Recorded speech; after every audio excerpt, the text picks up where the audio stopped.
সকলোৰে খবৰ ভাল।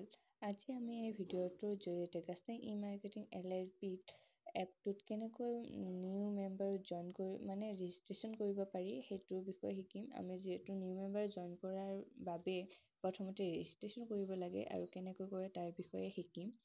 যদি কোনোবাই নাজানে এই এপটো কি হয় তেওঁলোকক কওঁ যে গাছটেং ই-মাৰ্কেটিং LLP হৈছে আমাৰ অসমৰ তিনিচুকীয়া জিলাৰ অৱস্থিত এখন থলুৱা প্ৰতিষ্ঠান য'ত আপুনি দিনৰ 10ৰ পৰা 15 মিনিট দি কিনে এটা ধুনীয়া ইনকাম কৰিব পাৰে। ইয়াত মহিলা আৰু ষ্টুডেণ্ট সকলোৱে ইয়াত ইনকাম কৰিবলৈ পাৰিব। যদি আপোনালোকৰ এই এপটোৰ বিষয়ে জানিবৰ ইচ্ছা আছে, ইয়াত ইনকাম কৰিবলৈ ইচ্ছা আছে, ভিডিঅ'টোৰ ডিছক্ৰিপশ্যনত মই নিজৰ ইনষ্টাগ্ৰামৰ আইডিটোৰ লিংকটো দি দিম। ডিছক্ৰিপশ্যন আৰু কমেণ্টত দুটাতে দি দিম। তাত আপোনালোকে মোক যোগাযোগ কৰিব পাৰে। যোগাযোগ কৰি মই সকলো কথা আপোনালোকক বুজাই ক'ম। তো প্ৰথমতে মই কৈছিলোঁৱে আগৰ ভিডিঅ'ত যে মই ইয়াত এটা ডিটেইল ভিডিঅ' আনিম বুলি, কিন্তু যিহেতু আমাৰ অফাৰৰ ছিজন চলি আছে বুলি ক'ব পাৰি, সেইবাবে মই ৰেজিষ্ট্ৰেশ্যনৰ ভিডিঅ'টো আগতে আনিছোঁ। তাৰপিছত লগইনৰ ভিডিঅ'টো এই দুটা আনিলোঁ।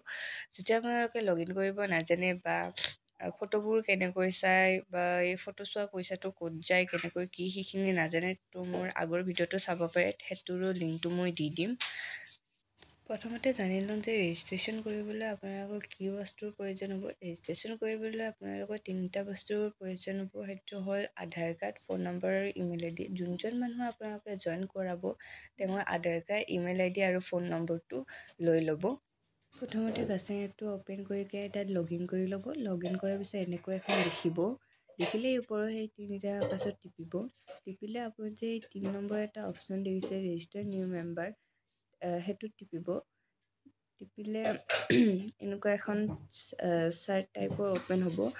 ওপৰত যে এটা ID দেখিছে সেইটো হৈছে স্পনচাৰ ID। স্পনচাৰ ID হৈছে যোনে আপোনাৰ স্পনচাৰ কৰিছে বা যোনে আপোনাৰ জইন কৰাইছে তেওঁৰ আইডিটো। ইয়াত যোনটো ID বহিব সেইটোৰ তলতহে এই নতুন মেম্বাৰজন জইন হ'ব। তো ইয়াত সাৱধান হ'ব। ইয়াত যদি আপোনাৰ ID দিয়ে আপোনাৰ তলত হ'ব, বেলেগৰ ID দিলে বেলেগৰ তলত এই নতুন মানুহজন জইন হৈ যাব। মই ৰেজিষ্ট্ৰেশ্যন কৰি আছোঁ, বেলেগৰ হৈ মই এই ৰেজিষ্ট্ৰেশ্যনটো কৰি আছোঁ, সেইবাবে মই তেওঁৰ আইডিটো দি দিছোঁ। আপুনি নিজৰটো দিব পাৰে বা বেলেগৰটো দিব পাৰে, কিন্তু মনত ৰাখিব ইয়াত যোনটো ID আপোনালোকে দিব তেওঁৰ তলতহে এই মানুহজন জইন হ'ব। তো এইখিনিত আপোনালোকে ঠুকুমুকু নকৰিব, ভুলতে বেলেগৰ যদি আইডিটো এনে দি নিদিব। যদি তেওঁৰ তাত দিব লগা আছে মানুহ তেতিয়াহে আপোনালোকে দি দিব। তাৰপিছত এই আইডিটোৰ তলত ইয়াত যে নেম বুলি এটা অপশ্যন দেখিছে, সেই অপশ্যনটোত আপোনালোকে তেওঁৰ আধাৰ কাৰ্ডত যি নাম আছে সেই নামটো ইয়াত বহাই দিব। মই ইয়াৰ নামটো লিখি লৈছোঁ। তাৰ পাছত ইয়াতে চিলেক্ট কাণ্ট্ৰি বুলি এটা অপশ্যন দেখিছে, এই চিলেক্ট কাণ্ট্ৰিটো আপোনালোকে টিপি দিব। চুই দিয়াৰ লগে লগে এখন সৰু চাইজ চাৰ্ট দেখা পাব। তাত এই ইণ্ডিয়াটোত চুই দিব।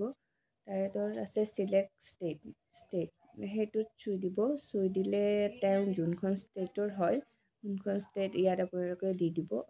আমি আছামৰ কাৰণে ইয়াত আছামত দি দিছোঁ।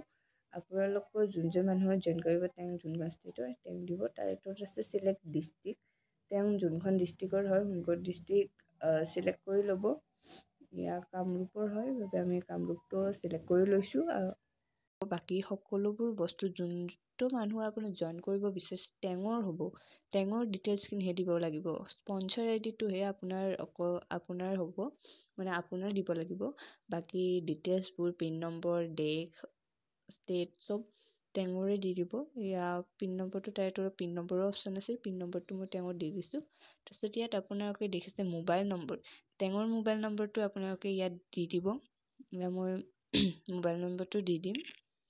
যিহেতু এইটো বেলেগৰ সেইবাবে মই মোবাইল নম্বৰটো হাইড কৰি কিনে দি দিছোঁ। আপোনালোকে তেওঁৰ মোবাইল নম্বৰটো দি দিব। ইয়াৰ মোবাইল নম্বৰটো দিয়া হ'ল। মোবাইল নম্বৰটো দিয়াৰ পিছত এতিয়া ইমেইলটো আছে, ইমেইলৰ এটা অপশ্যন বুলি আছে, তাত আপোনালোকে ইমেইলটো দি দিব। তেওঁ যদি পাৰ্চনেল ইমেইলটো দিবৰ ইচ্ছা নাই তেতিয়ালৈকে আপোনালোকে নিজেই এটা ইমেইল দিব পাৰে বনাই কিনে। তাৰপিছত আধাৰ নম্বৰটো ইয়াত মই আধাৰ নম্বৰ, মোবাইল নম্বৰ আৰু ইমেইলটো দেখুৱাব নোৱাৰোঁ, সেইবাবে ফিল আপ কৰাখিনি নেদেখালোঁ। ইয়াত মই আধাৰ নম্বৰটো ইয়াত আপোনালোকে তেওঁৰ আধাৰ নম্বৰটো দি দিব। মই আধাৰ নম্বৰটো দি দিম, কিন্তু ইয়াত মই আপোনালোকক দেখুৱাব নোৱাৰিম। তাৰ তলত থকা অপশ্যনটো টিপি দিব। টিপি দিলে আপোনাৰ ইয়াত মানে তেওঁৰ বাৰ্থ ডেটটো দিব লাগে, মাহ, ইয়াৰ আৰু চন, মানে ডেটটো দিব লাগে। তেওঁৰ ওপৰত যে চনটো দেখিছে, তেওঁ সেই চনটোত টিপি দিব দেই। ওপৰত এটা চন দেখিছেনে? সেই চনটোত টিপি দিলে আপুনি তেওঁৰ চনটো বিচাৰিব ইজি হয়, সহজ হয়। আপুনি ইয়াত চনটো বিচাৰি ল'ব। মই ইয়াত চনটো চিলেক্ট কৰিছোঁ। তাৰপিছত যদি মাহটো চেঞ্জ কৰিব বিচাৰে, আগৰডাল টিপিব, আগুৱাব বিচাৰিলে, আৰু যদি পিছুৱাব লাগে তেতিয়া পিছৰডাল টিপিব। তাৰপিছত ইয়াৰ তাৰিখটো আপোনালোকে চিলেক্ট কৰি ল'ব। তাৰিখটো যোনটো তাৰিখ হয় সোনটো তাৰিখ আপোনালোকে টিপি দিব। দিয়াৰ পিছত এতিয়া চিলেক্ট বুলি এটা অপশ্যন দেখিছে, সেয়াত টিপি দিব। এয়া হৈ গ'ল। তাৰপিছত ইয়াত আছে এণ্টাৰ ফুল এড্ৰেছ। তেওঁৰ এড্ৰেছটো দি দিব। তেওঁৰ গাঁও ক'ৰ হয়, গাঁওখনৰ নাম, ডিষ্ট্ৰিক্টৰ, সেইখিনি আপোনালোকে দি দিলেই হৈ যাব। এয়া মই দি দিছোঁ। আপোনালোকে এনেও আধাৰ কাৰ্ডখনৰ পিছফালে আপোনালোকে দেখাই পাইছে, তেওঁৰ থাকিবই ডিটেইলছখিনি, ক'ৰ হয়, কি হয়, সেইখিনি দি ল'ব। ইয়াত মই দি লৈছোঁ। তাৰপিছত ইয়াত আছে পাছপোৰ্ট। ইয়াত আপোনালোকে নিজে যিকোনো এটা পাছপোৰ্ট বনাই কিনি দিব পাৰে। 6 লেটাৰ পাছপোৰ্ট হ'লেই হ'ল। পাছপোৰ্টটো মই দি দিছোঁ। পাছপোৰ্টটো আৰু তলত আৰু যে আছে, তলত ওপৰত যোনটো পাছপোৰ্ট দিছে, তলতো সেইটো পাছপোৰ্ট দি কিনি এই চাইডত যে তিনিটা যে আপোনালোকে সেই দেখিছে, ঘাই দেখিছেনে তিনিটা? সেই তিনিটা আপোনালোকে চুই দিলে হ'ল। চুই দিলে এয়া ৰাইট চিন আহি যাব।